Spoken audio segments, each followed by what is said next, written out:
नमस्कार, आज की क्लास में अपन देखते हैं inborn errors of amino acid metabolism. तो अमीनो एसिड मेटाबॉलिज्म में अगर कोई डिफेक्ट होता है तो उसकी वजह से कौन कौन से टाइप के डिसऑर्डर्स हो सकते हैं उनके बारे में अपन देखेंगे। और इनबोर्न मीन्स जब जन्मजात से ही कुछ जीन में म्यूटेशन होने की वजह से है। तो स्टार्टिंग में इसका डिस्क्रिप्शन है और लास्ट में इसका जो शॉर्ट फॉर्म नोट्स का उसके बारे में, तो आप वन बाय वन करके पूरा देखते हैं इसको। सबसे पहले ग्लाइसिन की वजह से, अगर ग्लाइसिन होता है उसकी जो अमीनो एसिड होता है उसका प्रॉपर्ली मेटाबोलाइज नहीं होता तो उसकी वजह से कौन कौन से टाइप के डिसऑर्डर्स हो सकते हैं। तो फर्स्ट सुनाता है ग्लाइसिनूरिया या फिर हाइपरग्लाइसिनूरिया। तो ग्लाइसिनूरिया हाइपरग्लाइसिनूरिया में क्या होता है, ये एक हेरिडिटरी डिसऑर्डर होता है जिसमें एक्सेसिव एक्सक्रिएशन होता है ग्लाइसिन का यूरिन में। जो यूरिन होता है उस यूरिन में ग्लाइसिन का एक्सेसिव एक्सक्रिएशन होता है और उस डिसऑर्डर को अपन क्या बोलते हैं, ग्लाइसिनूरिया या फिर हाइपरग्लाइसिनूरिया। अब इसके होने के क्या क्या कारण होते हैं, तो इसका फर्स्ट वन तो होता है रीनल ट्रांसपोर्ट डिफेक्ट। जो रीनल सिस्टम होता है उसमें अगर कोई डिफेक्ट हो जाए, इसके अलावा जेनेटिक म्यूटेशन हो जाए और इस जेनेटिक म्यूटेशन की वजह से जो ग्लाइसिन है वो ग्लाइसिन प्रॉपर्ली मेटाबोलाइज नहीं होती, जिसकी वजह से वो यूरिन के साथ में बाहर आने लगती है। तो इसकी वजह से कौन कौन से टाइप के सिम्टम्स होते हैं, उस मरीज में क्या क्या देखने को मिलता है। तो फर्स्ट सुना आता है रीनल कोलिक, मीन्स उस पेशेंट को एब्डोमिनल या फ्लैंक पेन होगा। फ्लैंक पेन मीन्स होता है बैक लोअर साइड में उस पेशेंट को पेन होगा, ठीक है। जो बैक साइड लोअर पेन होता है वो देखने को मिलता है उस पेशेंट को। सेकेंड होना आता है रीनल स्टोन, और जो रीनल स्टोन बनेगा वो कौन सा होगा, कैल्शियम ऑक्जेलेट नेफ्रोलिथियासिस, ठीक है। जो कैल्शियम ऑक्जेलेट का बना वो स्टोन बनेगा उसकी रीनल में। उसके बाद में आता है ओस्टियोपोरोसिस और ओस्टियोपिनिया, मीन्स उसकी जो बोन की डेंसिटी होती है वो डिक्रीज हो जाएगी, कैल्शियम होता है वो वहां से निकलने लग जाएगा, जिसकी वजह से वो कैल्शियम किसके द्वारा बाहर आता है, फिर रीनल सिस्टम के द्वारा, और उसी वजह से उसमें क्या बनने लगता है, रीनल स्टोन। इसके अलावा जो पेशेंट है उसमें फैटिक होगा, वेट लॉस देखने को मिलेगा, और बार बार यूरिनेशन होने की वजह से उस मरीज में प्यास वो ज्यादा लगेगी, तो उसकी जो थर्स्ट है वो बढ़ जाएगी। तो ग्लाइसिनूरिया है या हाइपरग्लाइसिनूरिया में क्या होता है, ग्लाइसिन होता है वो प्रॉपर्ली मेटाबोलाइज नहीं हो पाता, जिसकी वजह से उस मरीज में यूरिन के साथ में ग्लाइसिन है वो बाहर आने को लगता है। सेकेंड वन आता है प्राइमरी हाइपर ऑक्सिल्यूरिया, ठीक है। तो प्राइमरी हाइपर ऑक्सिल्यूरिया में क्या होता है, ये भी एक जेनेटिक डिसऑर्डर होता है जिसमें जो लीवर होता है वो लीवर एक्सेसिव या फिर ओवर प्रोड्यूस करता है ऑक्सिलेट का। तो प्राइमरी हाइपर ऑक्सिल्यूरिया में क्या होता है, लीवर ऑक्सिलेट को ओवर प्रोड्यूस करता है और ये क्या करता है, बॉडी में एक जगह पे इकट्ठा होने लगता है, ठीक है, एक्यूमुलेट होने लगता है। और मेजरली वो कहाँ पे होता है, किडनी में, और इसकी वजह से किडनी क्या हो जाती है, डैमेज। तो प्राइमरी हाइपर ऑक्सिल्यूरिया में लीवर ऑक्सिलेट ज्यादा प्रोड्यूस करता है और ये ऑक्सिलेट होता है वो बॉडी में एक्यूमुलेट होने लगता है और मेजरली कहाँ पे होता है, किडनी में, और किडनी में स्टोन करके किडनी को डैमेज करने का काम करता है। उसके बाद में इसके कोज क्या है या फिर इसके टाइप्स क्या है, तो इसका जो कोज होता है वो जेनेटिक डिफेक्ट होता है, ठीक है। जेनेटिक डिफेक्ट किस चीज का, कि जो मेटाबोलाइज नहीं हो पाता, जो प्राइमरी हाइपर ऑक्सिल्यूरिया में ग्लाइकोलेट होता है वो मेटाबोलाइज नहीं हो पाता और इसकी वजह से ऑक्सिलेट होता है उसका एक्सेस प्रोडक्शन होता है, ठीक है।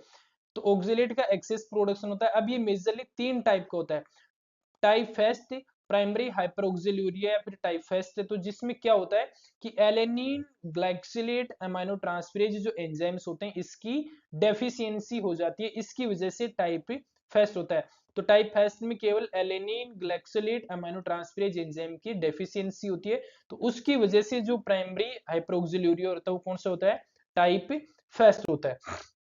उसके बाद में टाइप फर्स्ट के बाद में टाइप सेकंड। तो टाइप सेकंड में किसकी डेफिशिएंसी होती है, तो इसमें होती है ग्लिक्सोलेट रिडक्टेज या फिर हाइड्रोक्सी पायरुवेट रिडक्टेज एंजाइम की। तो टाइप फर्स्ट या फिर प्राइमरी हाइपरऑक्सिल्यूरिया टाइप सेकंड में डेफिशिएंसी ऑफ ग्लिक्सोलेट रिडक्टेज या फिर हाइड्रोक्सी पायरुवेट रिडक्टेज एंजाइम। उसके बाद में आता है टाइप थर्ड। तो टाइप थर्ड होता है इसमें जो एंजाइम की डेफिशिएंसी या फिर सिस्टेमिक ऑक्सिलोसिस है, उसी एंजाइम के बारे में डिफरेंट के बारे में कुछ रिपोर्टेड नहीं होता है। तो ये था टाइप फर्स्ट, सेकंड और थर्ड।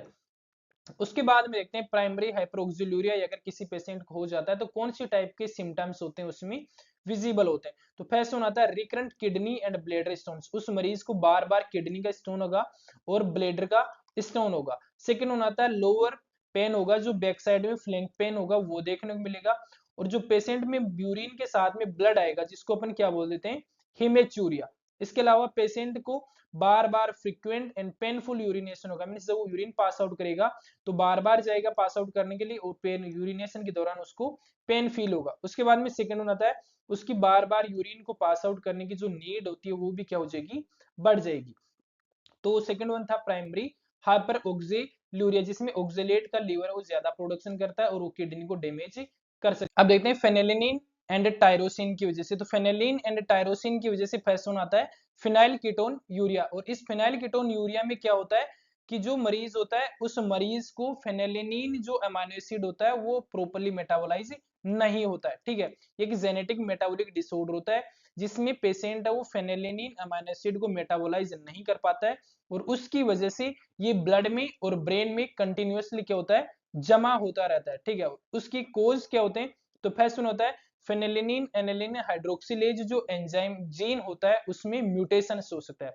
फेनेलिन हाइड्रोक्सिलेज जीन में म्यूटेशन की वजह से इसमें क्या हो सकता है, फिनाइल कीटोन यूरिया। तो इसमें म्यूटेशन की वजह से फिनाइलिन के जो फिनाइल एलेनिन हाइड्रोक्सिलेज एंजाइम होता है वो नहीं बन पाता, जो कि क्या करता है, इस फिनाइल फिनेलिन अमीनो एसिड को मेटाबोलाइज करवाता है। उसके बाद में देखते हैं इसके सिम्टम्स। तो फिनाइल कीटोन यूरिया होता है, इस फिनाइल कीटोन यूरिया के क्या क्या सिम्टम्स उस मरीज में देखने को मिल सकते हैं। तो फर्स्ट सुना आता है neurological problems. Neurological problems means उसको जैसे सीजर्स आएंगे। ठीक है, उसके बाद में डेवलपमेंटल एंड बिहेवियरल इश्यूज होंगे। ठीक है, जो पेशेंट होता है उसमें प्रॉपर्ली डेवलपमेंट नहीं हो पाएगा। इसके अलावा बिहेवियरल इश्यूज जैसे अग्रेसिव देखने को मिलेगा। उसके अलावा डिस्टिंक्टिव ऑर्डर देखने को मिलेगा, मींस वो जो पेशेंट होता है उसकी बॉडी में फेनेलिन की एक्सेस होने की वजह से उसके श्वसन में, ब्रीथ में, उसकी स्किन पर और यूरिन में उसकी मस्ती मीन्स जो सड़ा हुआ सा कोई चीज होती है जिसमें बदबू लगी होती है या फिर मूसे के जो मरे हुए होते हैं उसकी जैसी जो स्मेल होती है वो देखने को मिलेगी डिस्टिंक्टिव ऑर्डर में। तो फिनाइल कीटोन यूरिया में न्यूरोलॉजिकल में सीजर्स आएंगे, डेवलपमेंटल और बिहेवियरल इश्यूज जैसे एग्रेसिव होगा और उसकी स्मेल होगी तो बॉडी में स्किन की, यूरिन की या ब्रेथ की जो ऑर्डर होगी वो मस्ती या फिर माउसी होगी। उसके बाद में देखते हैं टायरोसिनेमिया टाइप सेकंड। और टायरोसिनेमिया टाइप सेकंड होता है उसको अपन क्या बोलते हैं, रिचनर हनहर्ट सिंड्रोम।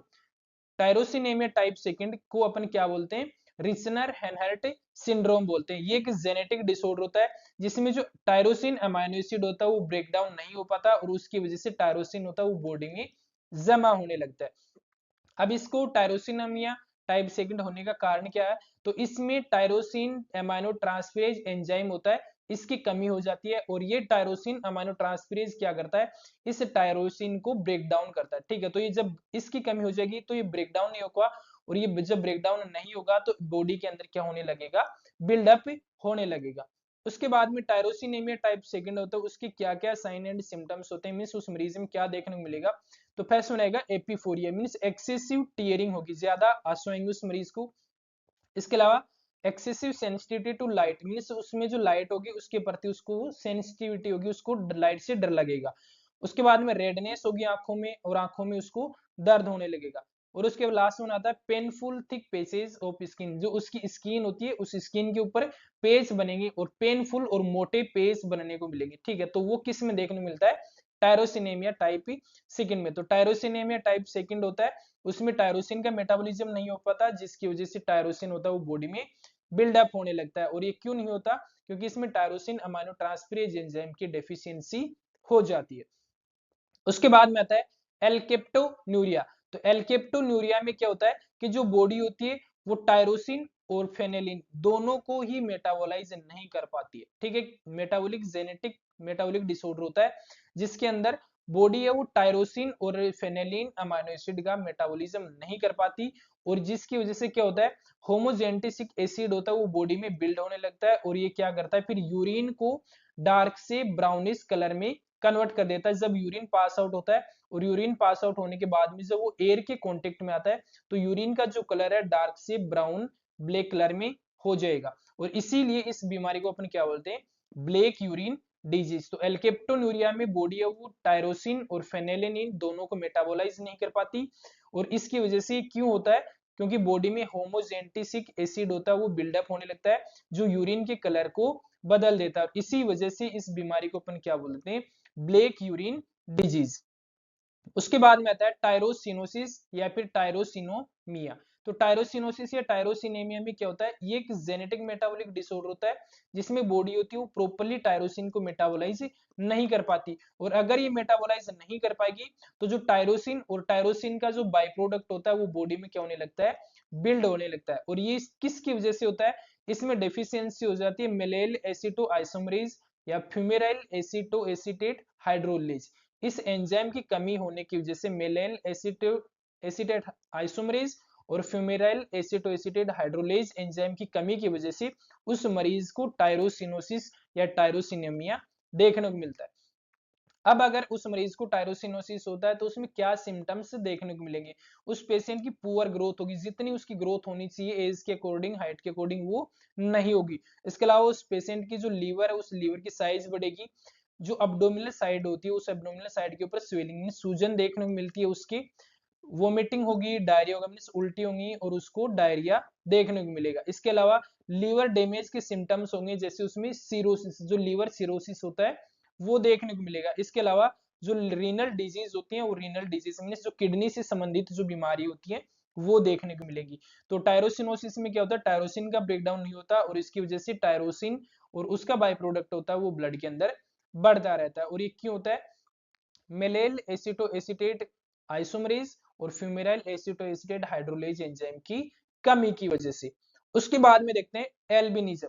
तो एल्बिनिज्म में क्या होता है, इनहेरिटेड जेनेटिक कंडीशंस होती है जिसमें या तो जो मिलेनिन पिगमेंट होता है उसकी कम हो जाता है या फिर वो कंप्लीटली ही बंद हो जाता है। ठीक है, या तो होगा ही नहीं और होगा तो थोड़ी मात्रा में होगा, जिसकी वजह से उसका जो कलर होता है वो कैसा हो जाएगा, जो नेचुरल कलर होता है उससे वो बदल जाएगा। ठीक है, जैसे स्किन है वो व्हाइट हो जाएगी, ठीक है, और चमकने लगेगा वो। ठीक है, और ये मिलेनिन पिगमेंट कहाँ पे होता है, स्किन में होता है, हेयर में होता है एंड आईज में होता है। तो टाइप्स ऑफ एल्बिनिज्म को देखते हैं तो मेजरली एल्बिनिज्म होता है वो टू टाइप का होता है, ओक्यूलोटेनियस एल्बिनिज्म और उसके बाद में ओक्यूलर एल्बिनिज्म।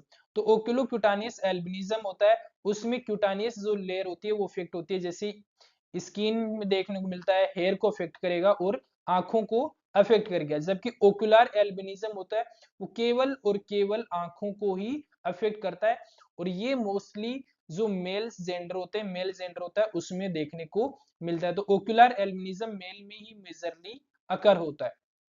एल्बिनिज्म में साइन सिम्टम्स क्या है, तो एल्बिनिज्म का साइन सिम्टम है आंखों में होने की, जैसे उसको विजन की प्रॉब्लम होगी, और स्किन का जो कलर है वो एकदम से व्हाइट या फिर चमकीला ब्राउन हो जाएगा उसकी, और ये जो एज के अकॉर्डिंग और बदल सकता है। ठीक है, लेकिन उसका जो कलर है वो कैसा हो जाएगा, व्हाइट या फिर पेल से लेकर के ब्राउन भूरा चमकीला। ठीक है, और स्किन का जो कलर है वो कैसा हो जाएगा, जो कलर है वो बहुत ज्यादा सफेद हो जाए या ब्लॉन्ड हो जाए या फिर रेड या फिर लाइट ब्राउन कलर। ठीक है, तो ये स्किन के कलर हो सकते हैं। स्किन का कलर चेंज होगा, हेयर का कलर चेंज होगा, और इसके अलावा उस पेशेंट को देखने में दिक्कत होगी। एल्बिनिज्म क्या होता है, एल्बिनिज्म में उसकी स्किन में, हेयर में और आईज में जो पिगमेंट होता है वो एब्सेंट होता है या फिर रेड्यूस्ड हो जाता है, जिसकी वजह से उसके हेयर के, स्किन के जो कलर होते हैं वो बदल जाएंगे।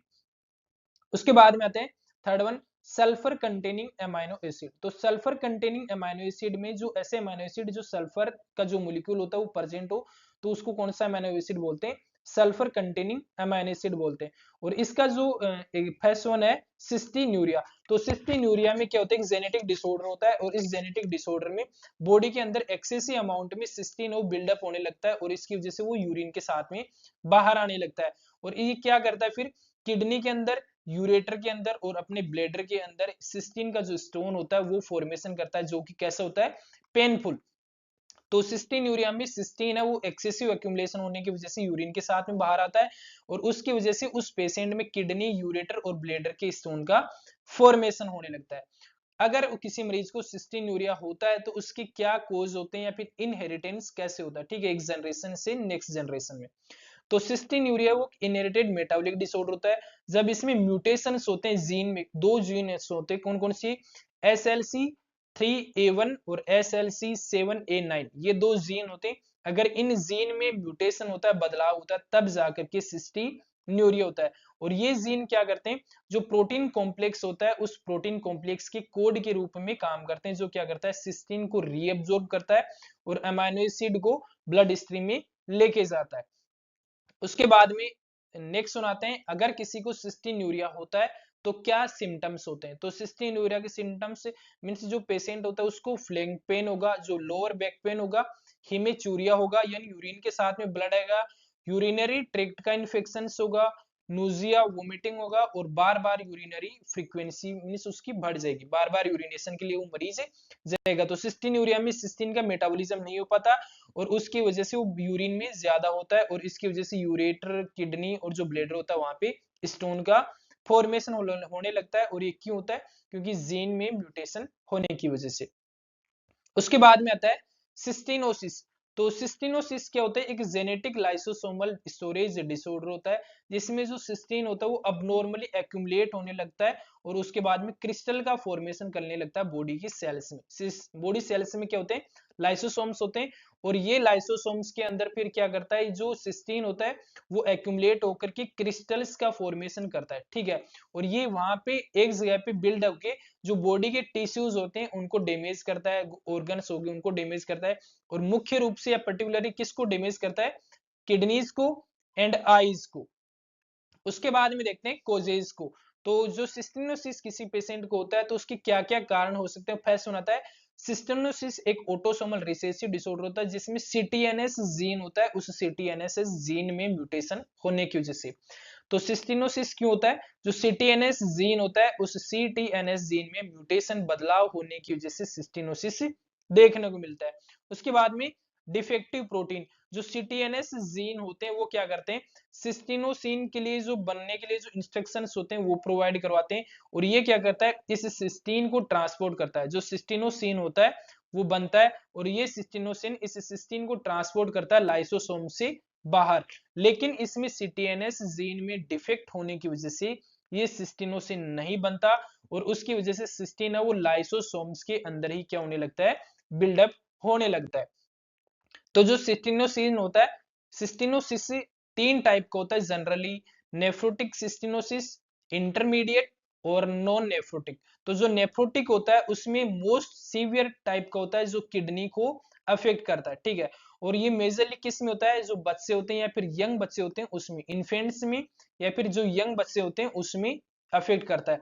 इसका ट्रीटमेंट पॉसिबल है, मींस इसको ट्रीट किया जा सकता है, नेफ्रोटिक सिस्टीनोसिस को किडनी से डैमेज होने से प्रिवेंट किया जा सकता है। इंटरमीडिएट सिस्टीनोसिस में किडनी अफेक्ट होती है, ये 12 से 15 साल के जो बच्चे होते हैं उसमें देखने को मिलता है, ठीक है। और ये इसको अगर अनट्रीट रखा जाए तो किडनी होती है वो परमानेंट फेल हो सकती है, मींस उसके जो फंक्शन होते हैं वो प्रॉपरली परमानेंट ब्लॉक हो जाएंगे। और उसके बाद में नॉन नेफ्रोटिक सिस्टीनोसिस, तो जो नॉन नेफ्रोटिक सिस्टीनोसिस होता है मेजरली वो आईज को अफेक्ट करता है और आईज होती है वो लाइट के प्रति क्या हो जाएंगे, सेंसिटिव, उसको लाइट के प्रति फोटोफोबिया देखने को मिलता है। और अगर उसको ट्रीट नहीं किया जाता तो उस पेशेंट में जो विजन होता है, देखने का जो होता है वो खत्म हो जाएगा, लॉस ऑफ विजन देखने को मिलेगा सिस्टीनोसिस के नॉन नेफ्रोटिक सिस्टीनोसिस में। तो उसके बाद में नेक्स्ट वन देखते हैं सिस्टेथियोन्यूरिया। तो सिस्टेथियोन्यूरिया में जो सिस्टोथियोनिन होता है उसका प्रॉपरली मेटाबोलाइज नहीं हो पाता, ठीक है। तो सिस्टेथियोनिन होता है ये प्रॉपरली मेटाबोलाइज या फिर प्रॉपरली ब्रेक डाउन नहीं हो पाता। और क्यों नहीं हो पाता, जेनेटिक म्यूटेशन की वजह से। अगर इसका सिस्टेथियोनिन का प्रॉपरली ब्रेक डाउन नहीं होगा तो ये ब्लड में एक्यूमुलेट होगा और ब्लड में एक्यूमुलेट होकर के यूरिन के साथ में बॉडी से ज्यादा बाहर निकलेगा। आप देखते हैं इसके कोज क्या हो सकते हैं। तो इसके जो कोज होते हैं वो होता है सीटीएच जीन में जो म्यूटेशंस होते हैं उसकी वजह से। और सीटीएच जीन में म्यूटेशन होने की वजह से उसमें सिस्टेथियोनिन गामा लाइज एंजाइम की डेफिशिएंसी या फिर कमी हो जाती है और इसी को अपन क्या बोलते हैं, सिस्टेथियोनेज एंजाइम, ठीक है। तो सीटीएच जीन में डिफेक्ट की वजह से सिस्टेथियोनिन गामा लाइज एंजाइम नहीं बनता या फिर सिस्टेथियोनेज एंजाइम नहीं बनता, जिसकी वजह से सिस्टेथियोनिन होता है उसको ब्रेक डाउन नहीं हो पाता और वो ब्लड में बढ़ता ही रहता है। और अगर ब्लड में बढ़ेगा तो यूरिन के साथ में बाहर आएगा। तो इसकी वजह से अब कौन कौन से टाइप के जो और अदर हो सकते हैं, तो फर्स्ट वन आता है हार्टनेप डिजीज। तो हार्टनेप डिजीज में अब क्या होता है कि रेयर इनहेरिटेड मेटाबॉलिक डिसऑर्डर होता है, जिसमें बॉडी होती है वो कुछ न्यूट्रल अमाइनो एसिड होते हैं उनको मेटाबोलाइज नहीं कर पाती जो अपन डाइट से लेते हैं, ठीक है। अगर ये अमाइनो एसिड मेटाबोलाइज नहीं होंगे तो अगर इसकी डिफेक्ट की वजह से ये कहाँ पे बॉडी के अंदर बिल्ड होने लगते हैं, और ये क्यों डिफेक्ट होते हैं कि अगर आपके स्मॉल इंटेस्टाइन में या किडनी में ट्रांसपोर्ट जो सिस्टम होता है उसमें कोई डिफेक्ट हो उसकी वजह से। और ये क्यों होता है कि एक तो जेनेटिक म्यूटेशंस, जो जीन्स होते हैं इनको रेगुलेट करने वाले उन जीन में कोई बदलाव हो जाए। सेकेंड वन नियासिन जो प्रोटीन होती है, सॉरी जो नियासिन विटामिन होता है उस नियासिन विटामिन की कमी की वजह से जेनेटिक म्यूटेशन हो सकता है, और नियासिन की डेफिशिएंसी हो सकती है, उसकी वजह से उस पेशेंट को जो न्यूट्रल अमाइनो एसिड होते हैं वो प्रॉपर्ली अब्जॉर्ब नहीं हो पाते। उसके बाद में आते हैं सिम्टम्स। उस पेशेंट में क्या देखने को मिलेगा, अटेक्सिया, उसकी जो कंट्रोल्ड मस्कुलर मूवमेंट होते हैं वो क्या हो जाएंगे, प्रभावित होंगे, उसको अफेक्ट होंगे, मीन्स वो प्रॉपर्ली चलने फिरने में बोलने में उसको दिक्कत होगी। उसके बाद में हाइपर पिगमेंटेशन, मीन्स उसकी जो स्किन है वो ज्यादा कलर है वो डार्क हो जाएगा। उसके बाद में फोटोसेंसिटिव रेस, फोटोसेंसिटिव रेस होते हैं कि जो स्किन होती है उस स्किन के ऊपर सूर्य जो लाइट होती है उस लाइट की वजह से सनबर्न देखने को मिलता है, ठीक है, वो सारी चीजें।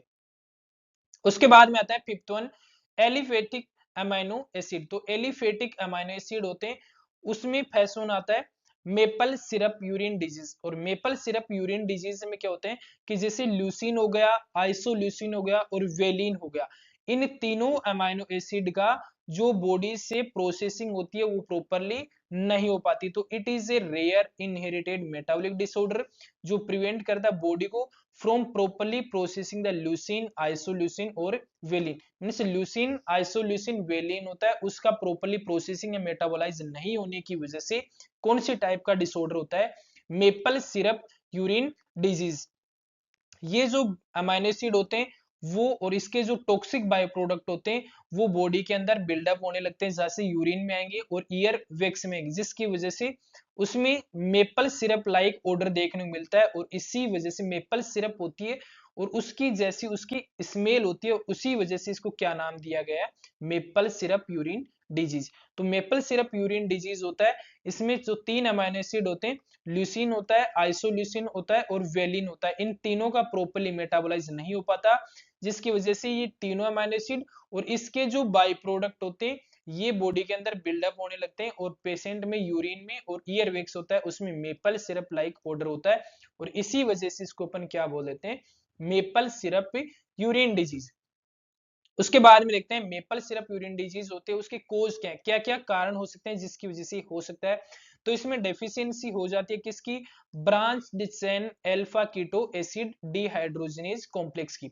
तो मेपल सिरप यूरिन डिजीज में डेफिशिएंसी हो जाती है branch chain alpha keto acid dehydrogenase complex की, जो कि रेस्पॉन्सिबल होता है जो ब्रांच डिसेन अमाइनो एसिड को मेटाबोलाइज करने के लिए। तो मीन्स जो ब्रांच चेन अमाइनो एसिड होते हैं उनको मेटाबोलाइज करने के लिए branch chain alpha keto acid dehydrogenase enzyme चाहिए।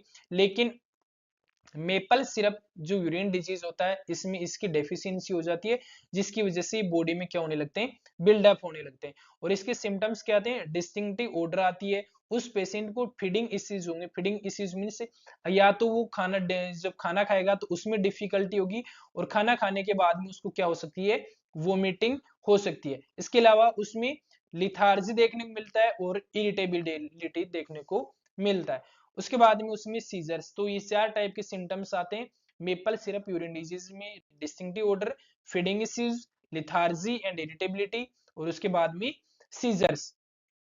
उसके बाद में आते हैं हिस्टिडीन पे। तो हिस्टिडीन होता है, उस हिस्टिडीन की वजह से होता है हिस्टिडिनेमिया, ठीक है, जो हिस्टिडिनेमिया। तो हिस्टिडिनेमिया में क्या होता है कि ब्लड, यूरिन और सीएसएफ के अंदर जो हिस्टिडीन होता है उसका लेवल बढ़ जाता है।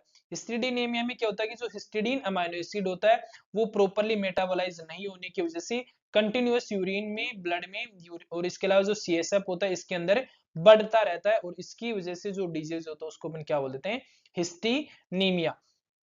कोज क्या होते हैं, तो histidinemia is caused by mutations in the HCl gene.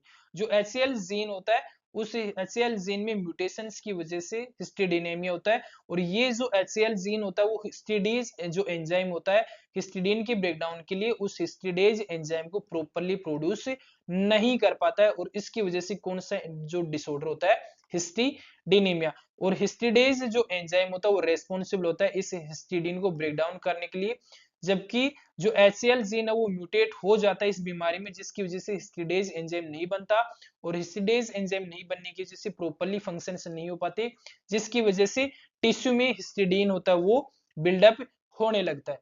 ठीक है, तो ये था इसका डिस्क्रिप्शन। इसके बाद में आता है प्रोलीन में। तो जो प्रोलीन अमाइनो एसिड होता है उसकी वजह से कौन सी टाइप की डिसऑर्डर्स हो सकते हैं, तो इसमें आता है हाइपर प्रोलिनेमिया टाइप फर्स्ट।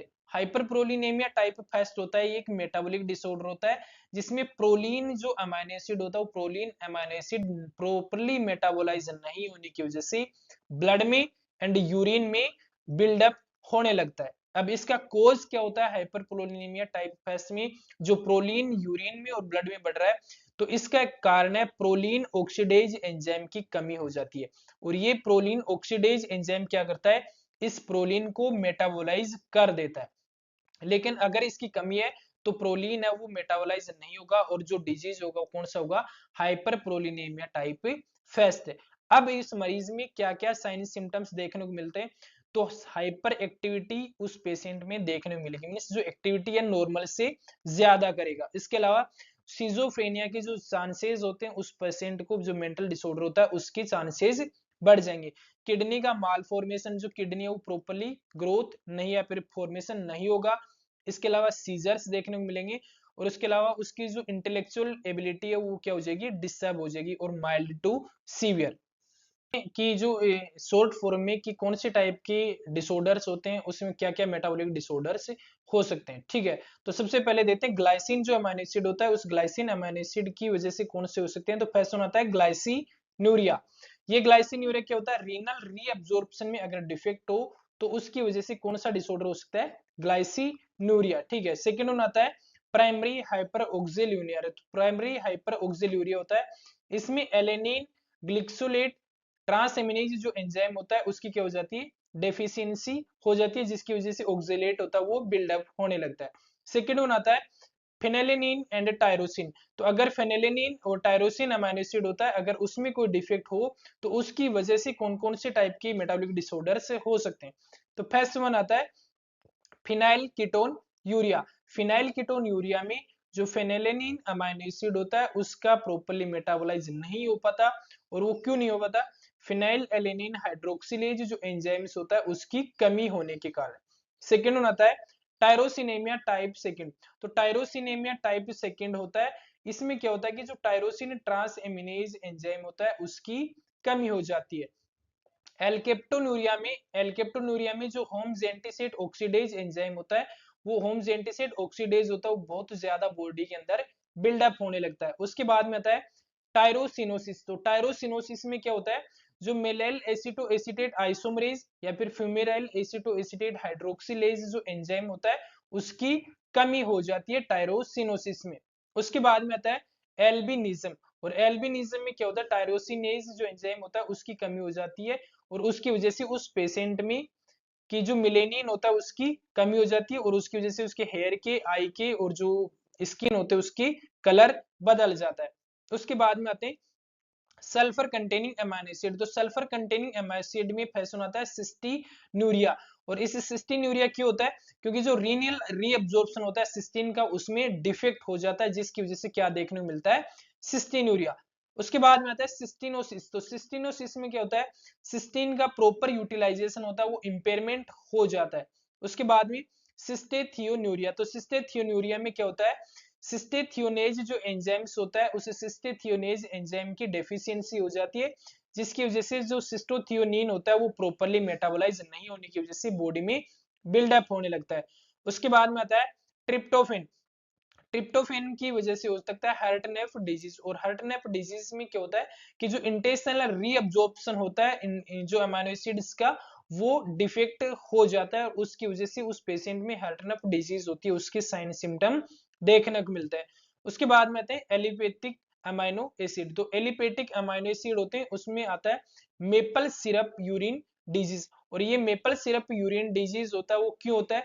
क्योंकि उस पेशेंट में जो branch chain alpha keto acid dehydrogenase जो एंजाइम होता है उसकी उसमें क्या हो जाती है, कमी हो जाती है मेपल सिरप यूरिन डिजीज में। तो अगर उस मरीज में जो branch chain alpha keto acid dehydrogenase enzyme की कमी होगी, तो ब्रांच चेन अल्फा कीटो जो अमीनो एसिड होते हैं उनका प्रॉपर्ली मेटाबोलाइज नहीं होगा, और उस मरीज में मेपल सिरप लाइक जो स्मेल होती है वो देखने को मिलेगी। उसके बाद में आता है हिस्टिडीन, और हिस्टिडीन की वजह से हो सकता है हिस्टीनीमिया, मींस जो हिस्टिडीन में अगर प्रॉपर्ली मेटाबोलाइज नहीं होता है तो वो हिस्टिडीन ब्लड के अंदर बढ़ने लगता है, और वो किसकी वजह से होता है? डिफिशियंसी ऑफ हिस्टिडेज एंजाइम, जो हिस्टिडेज एंजाइम होता है उसकी कमी होने की वजह से। उसके बाद में आता है प्रोलीन, और प्रोलीन जो अमीनो एसिड होता है उसमें अगर मेटाबॉलिक डिसऑर्डर होता है तो वो कौन सा होता है? Hyper prolinemia type phase. तो हाइपर प्रोलिनेमिया टाइप फेस क्यों होता है? क्योंकि उस पेशेंट में प्रोलीन ऑक्सीडेज जो एंजाइम होता है उसकी डेफिशिएंसी हो सकती है, जिसकी वजह से प्रोलीन है वो प्रॉपर्ली मेटाबोलाइज नहीं हो पाता है। तो आज की क्लास में अपन ने देखा है कि जो प्रॉपर्ली जो इंडिविजुअल अमीनो एसिड होते हैं, एक एक अमीनो एसिड का डिस्क्रिप्शन देखा है, और उसके बाद में उस डिस्क्रिप्शन के साथ साथ में अपन ने देखा है कि उस अमीनो एसिड की वजह से कौन कौन से टाइप के डिसऑर्डर्स हो सकते हैं। तो बस आज के लिए इतना ही, बाकी का अपन देखते हैं नेक्स्ट क्लास में। Thank you.